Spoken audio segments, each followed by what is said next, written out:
భయం దేనికి పడాలయ్యా? భయాన్ని పోగొట్టే అభయస్వరూపుడు నువ్వు. భయం కొలిపే సంసారంలో పడి తిరుగుతున్నావు, దీనికి భయపడాలి. అసలు భయం కొలిపేది అది. కనుక దానిలో పడకుండా నన్ను కాపాడవయ్యా నువ్వు. కరదంష్ట్రాభృకుటీ సటానకయు ఉగ్రధ్వానయుం రక్తకేసరయుం దీర్ఘతరాంతరమాలికయు భస్వన్యత్రయున్నైన నీ నరసింహాకృతి చూచి నే వెరవ. ఇంత గొప్పవాడు చెప్పాడు, భయమే లేదు రూపం చూసి.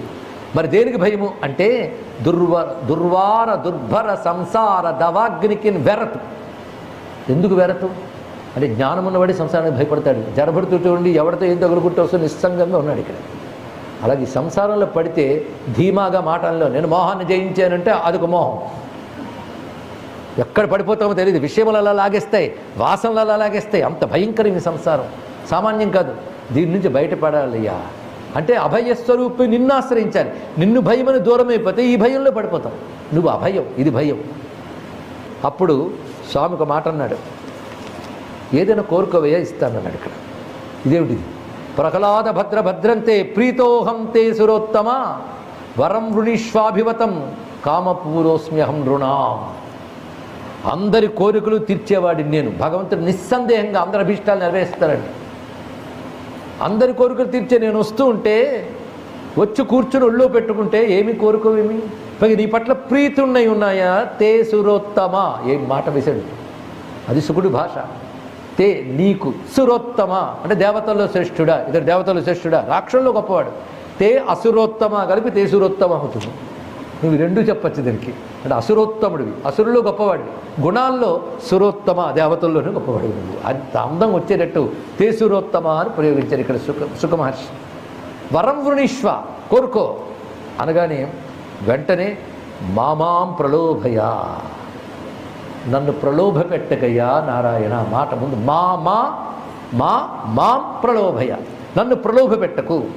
ఎందుకంటే ఇది ప్రలోభయ ఉత్పత్త్యాసక్తం కామేషు తైర్వరై. నువ్వు కోరుకో అనగానే నాకు మళ్ళీ ప్రపంచం మీద దృష్టికి వస్తుంది. అసలే జీవుడి జన్మ వాసనలతో కోరికలతో ఉంటుంది. ఇక్కడ ఆ కోరికలనే వాసనలతో ఉన్న వాళ్ళకి కాస్త నువ్వు అటు చూడు అనగానే పడిపోతాం. కనుక నన్ను ఆ విధంగా ప్రలోభ పెట్టకయ్యా, నమస్కరిస్తున్నాను అంటే. పైగా నువ్వు నన్ను కోరుకోమంటున్నావు. ఒకడు కోరుకో అన్నాడంటే అర్థం వాడికి నువ్వు కోరుకోవడం లేదు ప్రయోజనం ఉంటుంది. అవునండి, నేను ఎవరికో ఏది ఇచ్చాను, ఇచ్చినప్పుడు వాడికి ఎందుకు ఇచ్చావంటే పెద్ద దానం చేసినట్టు పోజు కొడతావు. నువ్వేదో కోరుకుంటున్నావు, నువ్వు కోరుకుంటున్నావు కానీ వాడు కోరిక తీర్చాం. ఇక్కడ నాకు కోరిక లేదు, నీకు ప్రయోజనం లేదు, ఎందుకయ్యే ఇబ్బంది పెడతా ఉన్నాను. ఇక్కడ గొప్ప మాట. అందుకే యస్య ఆశిష ఆశాస్తే నసభృత్య సవైవనిక్. గొప్ప మాట చెప్పాడు. ఎవడు కోరికలతో భగవంతుని ఆశ్రయిస్తాడో వాడు భక్తుడు కాడు, వ్యాపారి. ఇది చెప్పాడు ఒకటే మాట. సవైవనిక్ నచ భృత్య. అతడు భృత్యుడు అంటే భక్తుడు కాడు, మరి వణిక్ వ్యాపారవేత్త అవుతాడు. కానీ భగవంతుని కోరికలతో ఆశ్రయించిన వాడు వ్యాపారం. అహం త్వకామః తద్భక్త త్వంచ స్వామి అనపాశ్రయ. నేను అకాముడునైన భక్తుడు, కోరికలైన భక్తుడు, నీకా ఏ ప్రయోజనం లేనివాడివి. ఎందుకు స్వామి అనవసరంగా అలా ఇబ్బంది పెడతానన్ను? అయితే నీలాంటి వాడు కోరుకోమన్నాక భక్త కల్పవృక్షమైన నిన్ను కోరుకోకపోతే దోషం ఉంటుంది. కనుక ఒక్క కోరిక కోరుకుంటున్నాను స్వామి.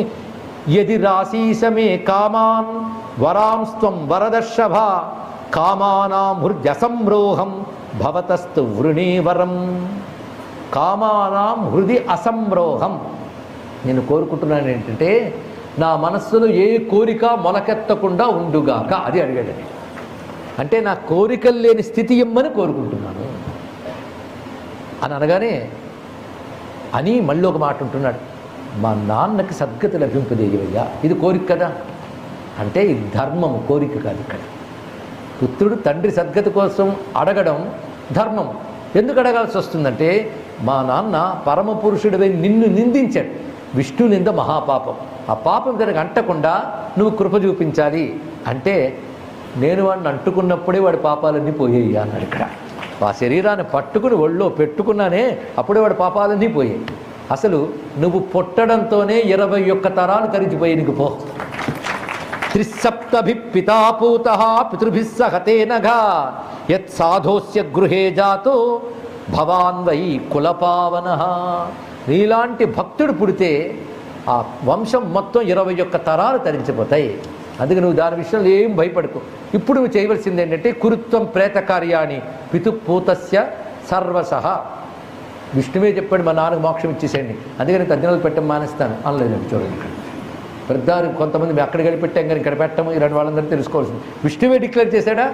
ఆ విష్ణువే చెప్తున్నాడు ఏమనంటే చేయవలసిన ప్రేత కార్యాలు చేయి.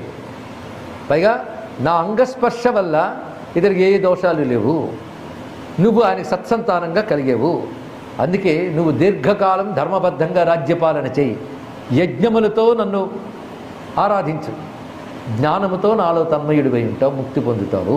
ఇది స్వామి ఇచ్చినటువంటి అత్యద్భుతమైన అభయం. ఎవరైతే ఈ కథలో చెప్పబడుతున్న నృసింహలీలను వింటారో, అదేవిధంగా హిరణ్యకశిపు వధన వింటారో, ప్రహ్లాదుని చరిత్రను వింటారో, ఒకటి వింటే అన్నీ వస్తాయి. ఆ విన్న వాళ్ళకి భయం అనేది ఇకపై ఉండదు. వాళ్ళ అకుతో భయలోకం, భయం లేని స్థానాన్ని పొందుతారు. అభయం అంటే బ్రహ్మానుభవము, అది లభిస్తుంది ఇది వినడం వల్ల. బ్రహ్మానుభవంకే మరొక పేరు బ్రహ్మజ్ఞానము.